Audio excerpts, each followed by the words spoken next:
নমস্কার বন্ধুরা, মানবীর রান্নাঘরে আপনাদের সবাইকে স্বাগত জানাই। শীতকাল তো চলেই এলো। এই সময় স্যুপ খাওয়ার সময়, পিঠে খাওয়ার সময় বা কেক খাওয়ার সময় তো স্যুপ খুবই ভালো লাগে। এই সময়টায় সকালবেলা অথবা সন্ধেবেলায়। তো আজকে আমি টমেটো স্যুপ বানিয়েছিলাম, সেটাই শেয়ার করেছি আপনাদের সাথে। এখানে 5টা টমেটো নিয়েছিলাম।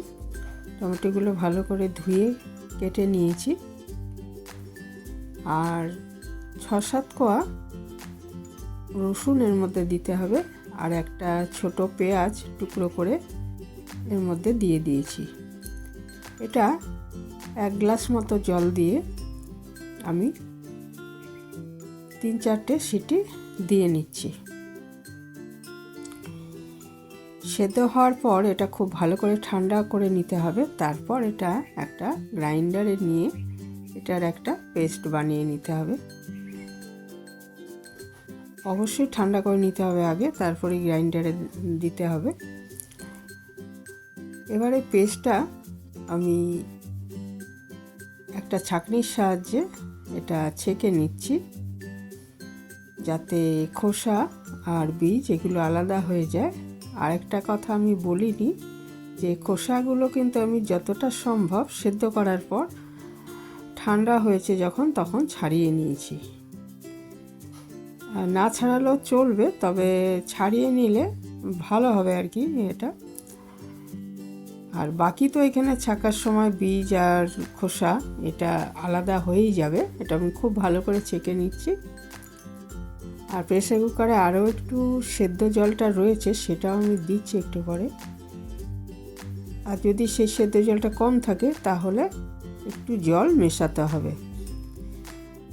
মানে এটা আবার একটু কড়াইতে জাল দেব, তখন একটু জল মেশাতে হবে। তো আমার সেদ্ধ জল ছিল কড়াইটার মধ্যে, সেই জন্য আমি আর আলাদা জল মেশাইনি। আলাদা জল মেশালে একটু গরম জল মেশাতে হবে অবশ্যই। দেখুন এই খোসা বীজ এগুলো আলাদা হয়ে যাচ্ছে ছেঁকে নেওয়ার ফলে। আর যেটুকু জল ছিল, টমেটোর সেদ্ধ জল ছিল প্রেসার কুকারে, সেটা আমি নিয়ে এসে এর মধ্যে ঢেলে দিলাম। এবারে সম্পূর্ণ যে বীজ খোসা এগুলো সব আলাদা হয়ে গেছে এবং এই মিশ্রণটা পড়ে আছে। কড়াইতে একটা ননস্টিক কড়াই বসিয়ে দিয়েছি, দিয়ে আমি 1 চামচ মতো বাটার দিয়ে দিচ্ছি। বাটারই কিন্তু স্বাদটা বেশি ভালো হবে। একান্ত বাটার খেতে না চাইলে অলিভ অয়েল দিয়ে করতে পারেন, বা যে কোনো সাদা তেল দিয়ে, তবে অলিভ অয়েল দিয়ে করলেই ভালো হয়। তো আমি এটা বাটার দিয়ে করেছিলাম।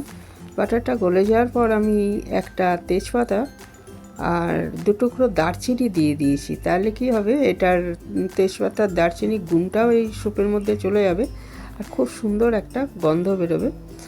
সেই জন্য এই দুটো দিয়ে দিয়েছি। তারপরে আমি এর মধ্যে ওই যে মিশ্রণটা, মানে টমেটো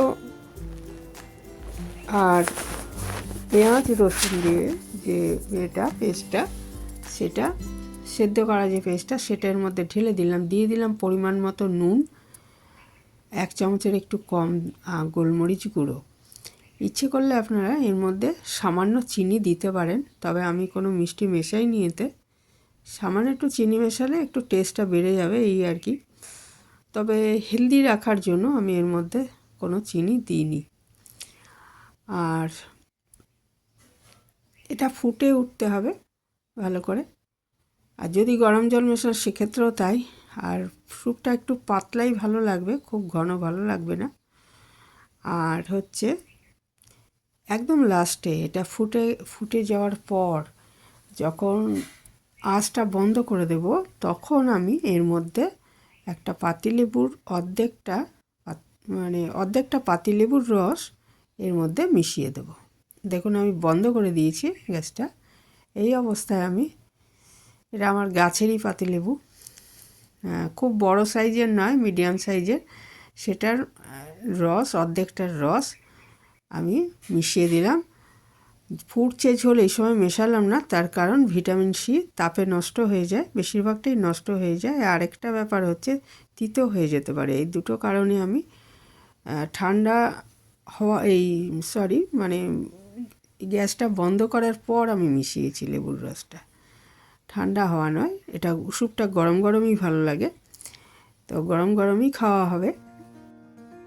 এটা আমি একটা পাত্রে ঢেলে নিয়েছি, এবার পরিবেশন করা পালা। এটা পাউরুটির সাথে খেতে পারেন, পাউরুটি একটু সেঁকে নিয়ে তার সাথে খেলে ভালো লাগবে, বা শুধুও খুব ভালো লাগবে। এটা আমরা জানি যে এটা খিদে বাড়ায়। খাওয়ার আগে যদি আধ ঘন্টা কি 40 মিনিট আগে যদি খাওয়া হয় তাহলে কিন্তু খিদে বাড়ায়। আর সকালবেলা এটা ব্রেডের সাথে এটা ব্রেকফাস্ট হিসাবে খেতে পারেন, খুবই ভালো হয় খেতে। আমার চ্যানেলে প্রায় 8 রকমের আমি স্যুপ বানিয়েছিলাম গত বছর, সেগুলো সব দেওয়াই আছে। এটা একটু অন্যরকমভাবে বানালাম। তা এই ছিল আমার আজকের রেসিপি। আপনারা অনেকেই নিশ্চয়ই বানান। এই বর্ষাকাল আর শীতকালেই বেশি খাওয়া হয় স্যুপ, খাওয়া তো যে কোনো সময় যায়, তবে শীতকালে সবচেয়ে ভালো লাগে স্যুপ খেতে। এখানেই শেষ করলাম, ভালো থাকবেন সবাই।